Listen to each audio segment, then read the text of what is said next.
Hello and welcome to Teng Fong, Sino Group Belt and Road Research Institute digital platform.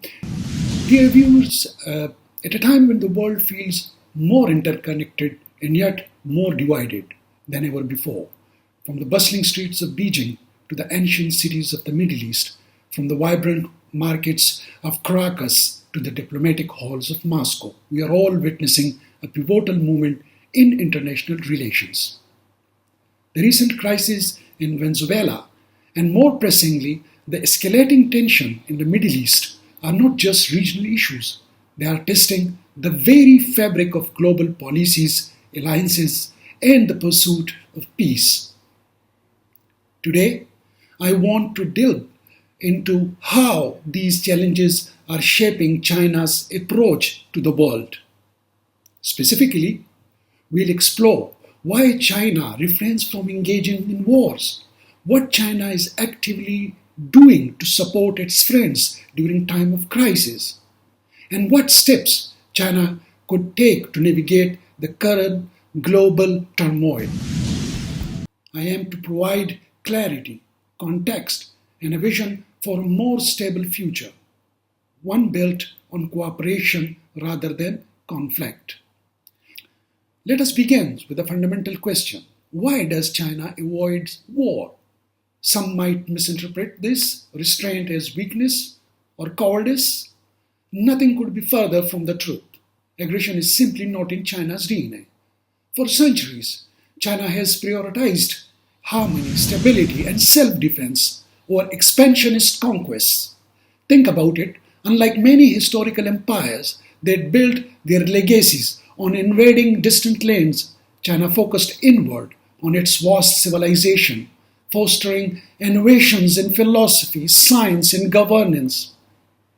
The Great Wall itself symbolizes this ethos, not a tool for offense, but a monumental barrier for defense.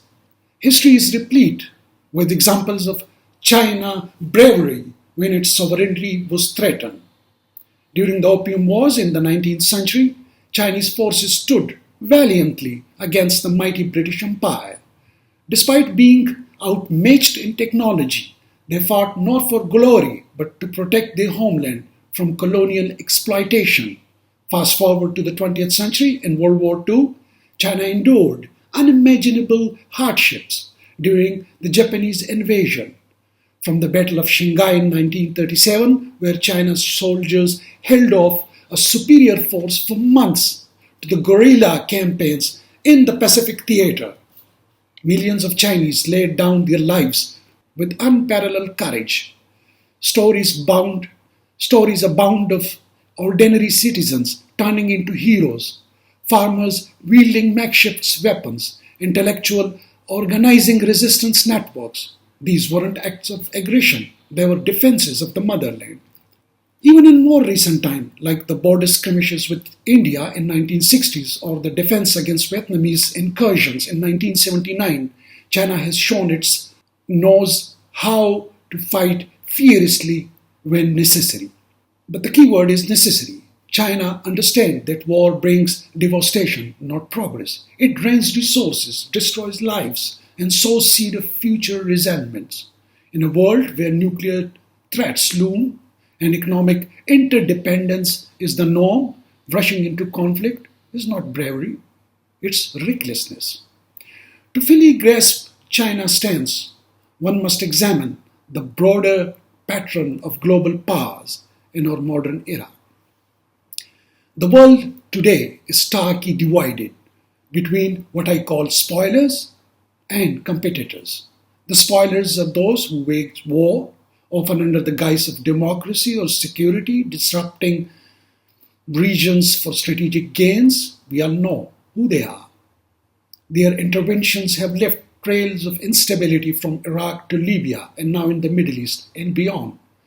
These actions aren't about building, they are about dominating through chaos.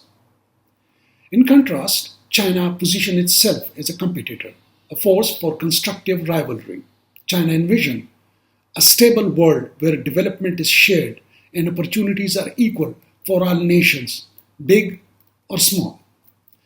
A prime example is the Belt and Road Initiative, launched over a decade ago. A prime example is the Belt and Road Initiative, launched over a decade ago. This ambitious project isn't about military conquest. It's about connectivity through infrastructure like ports, railways, and digital networks. China is linking over 150 countries across Asia, Africa, Europe, and Latin America. Think of the high-speed rail in Laos, the ports in Pakistan, or the energy projects in Africa. These aren't weapons, they are tools for prosperity. They create jobs, boost trade, and foster cultural exchanges. In a conversation between President Xi Jinping and President Vladimir Putin, they discussed not battle strategies, but human longevity, extending life through science and cooperation. This reflects a mindset focused on humanity's advancement, not its destruction. War kills people, development saves them.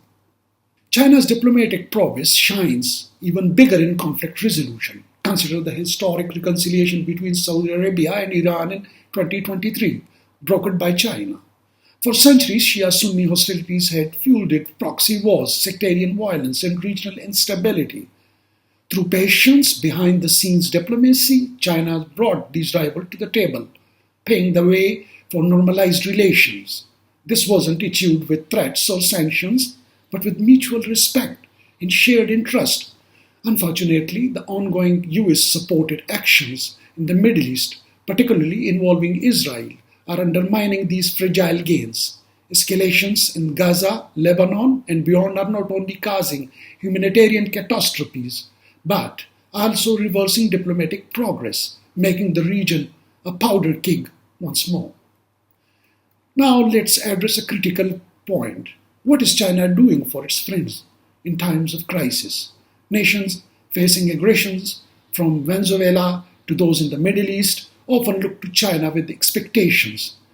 There is an impression that despite strong ties, neither China nor Russia has stood up militarily.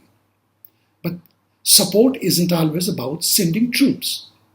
China has constantly bolstered its allies through non-aggressive means, prioritizing sovereignty and stability. One key way is by strengthening defense capabilities. Take the Indo-Pak tension as a recent example. During flare-up along the line of control, Pakistan faced significant pressure from India. Without China's hardware, advanced fighter jets, missiles, and radar systems, and software support like training and intelligence sharing, it would have been far more challenging for Pakistan to maintain its defenses. This isn't about fueling conflict, it's about deterrence, ensuring that aggression doesn't go unchecked.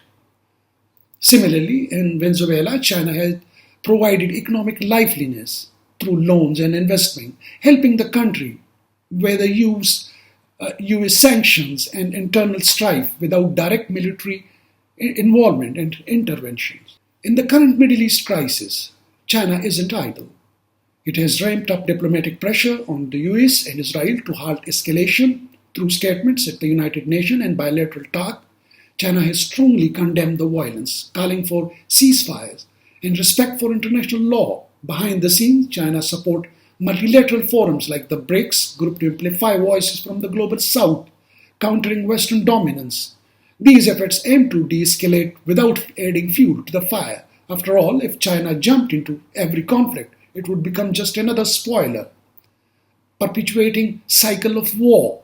So what should China do moving forward in this global crisis? While direct military intervention isn't the answer, as it could lead to a broader, potentially catastrophic confrontation, China has immense potential in humanitarian and reconstructive roles.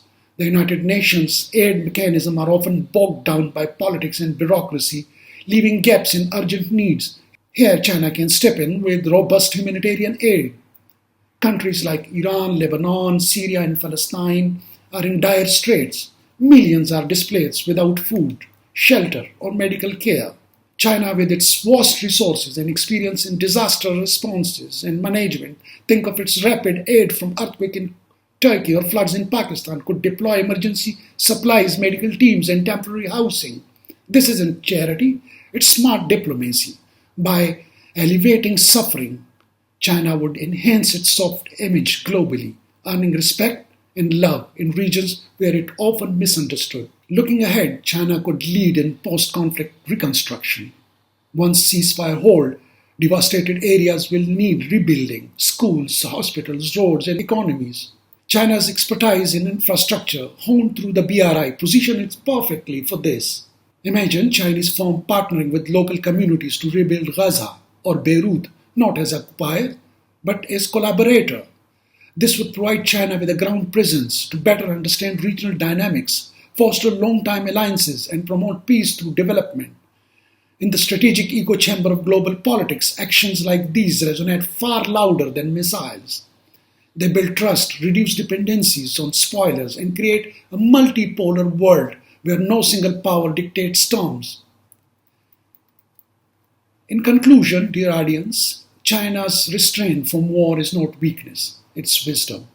Rooted in history, guided by vision of shared prosperity, and executed through diplomacy and support, China's approach offers a counterpoint to endless conflict.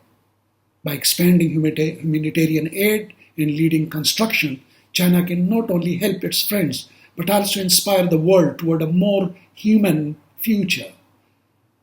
Let us all, nations, leaders, and citizens, choose competition or spoilage, dialogue or destruction. Together we can build a world where crises like those in Venezuela and the Middle East become lesson in unity, not division. Please subscribe to our platform for more updates and analysis. Press the bell icon for notification. Goodbye and good luck.